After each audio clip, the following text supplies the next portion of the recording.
Back now to our coronavirus coverage and a big story that broke over the weekend locally. A Rocklin church giving out vaccine exemption letters to people who don't want to get the shot based on a religious objection.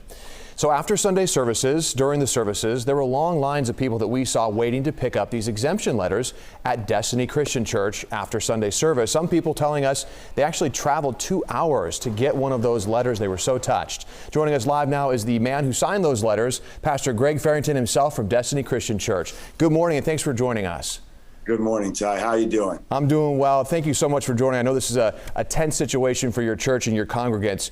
So what were you hearing before this and seeing that led you to make this decision to involve your lawyers to come up with these letters? Yeah, we literally were receiving hundreds of phone calls the last week and a half from healthcare workers, people who are government employees, teachers saying, we're going to lose our jobs. We're losing our livelihood. And is there any way that you could consider a religious exemption? And so we looked into it. We wanted to come alongside these people because we just don't believe that's right. We don't believe America is a free country. We have freedom of religion. If a person has a moral objection to taking the vaccine, we want to come alongside of them.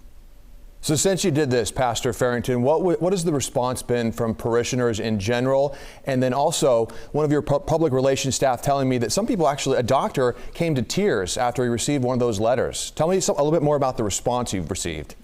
It's almost overwhelming. It's hard even to quantify with words yesterday as we dismissed services and the lines of people who wanted to receive one of these forms.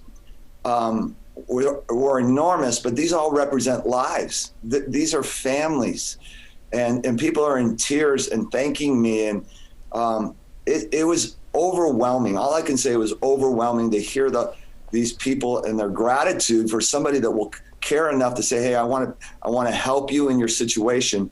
And then just the thought that they may lose their careers, and they don't know what their future is going to look like, what their kids' future, what their grandkids' futures are going to look like. So it was overwhelming. I guess that's my best word, is that people were driving for hours to be here.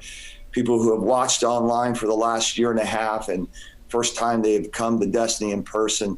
So it was a significant day for us, and we're glad that we could help people put some foundation underneath what they believe.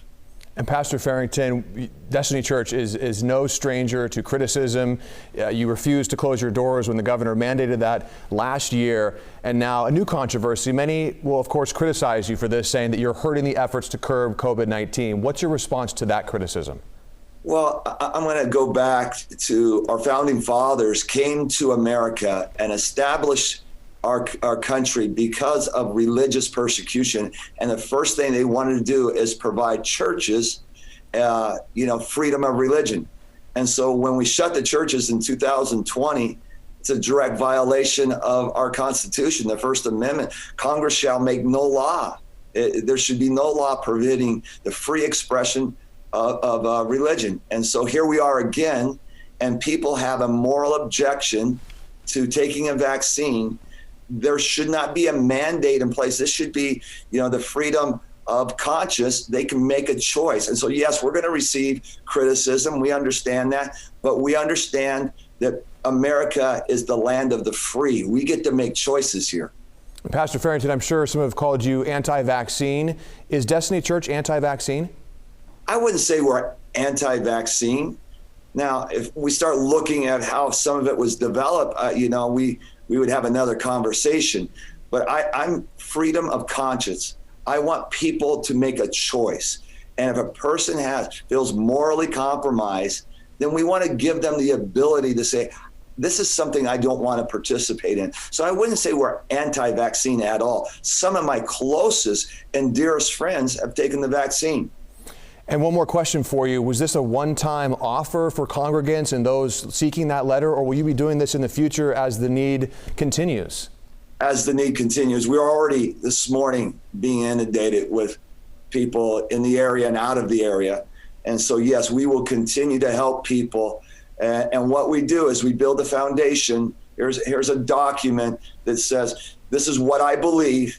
and taking the vaccine compromises me morally. So I want to, exercise my freedom of religion and not take the vaccine. So yes, we will continue to do this. I said one last question, but I have one last question now. People have to sign a release form and bring their ID to get one of these letters. Is that true? What do they need to bring with them exactly? Yes, exactly. Because we just don't want people, we're not giving out forms just to anybody so they can reproduce it and mass produce it. They have my signature on it, and then they have to bring their driver's license, and then they sign a waiver saying, yes, they are committed to not reproducing this form. All right, Pastor Greg Fairrington of Destiny Christian Church in Rocklin, thank you so much for taking the time this morning. I know this is a last-minute interview we tried to set up with you, so thank you for being flexible. Have a great day. You too. God bless you.